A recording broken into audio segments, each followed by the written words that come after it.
Well, to talk about what Mr. McGowan meant to his fans and everyone, especially at Christmas, I'm joined by an expert in the festive season, Chris Deacy.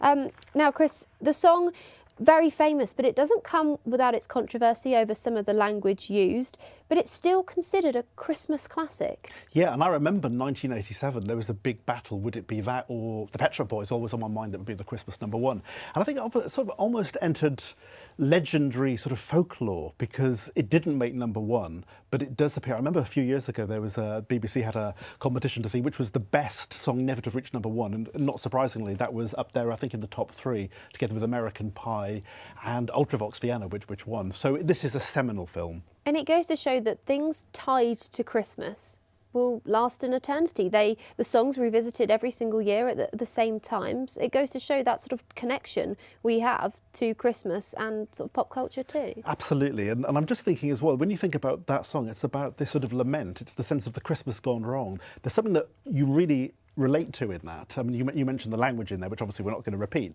but there's something in there about this sense that something isn't right. Maybe it once was the Christmas in New York, where they've fallen on hard times. And I think there's something in that has lasted throughout the decades. The song has resurged. It's come back. I think it's made the top 3 on 2 further occasions in the last 20 years. And why do the classics last? Why are what makes a classic and they're not outshone by new Christmas films, new Christmas music? I think they get to the heart. It's really the human condition. We talk often in the case of film about escapism, but there's something in this about the thing that we want, the thing that we can't have. It's that sense of looking to a future, looking to a Christmas that is better than the last one. Think of Wham's Last Christmas. It's all about nostalgia. It's all about the sort of the better days that we really aim for. Christmas films and music really get to the heart of that sense that something is wrong, something is out of alignment.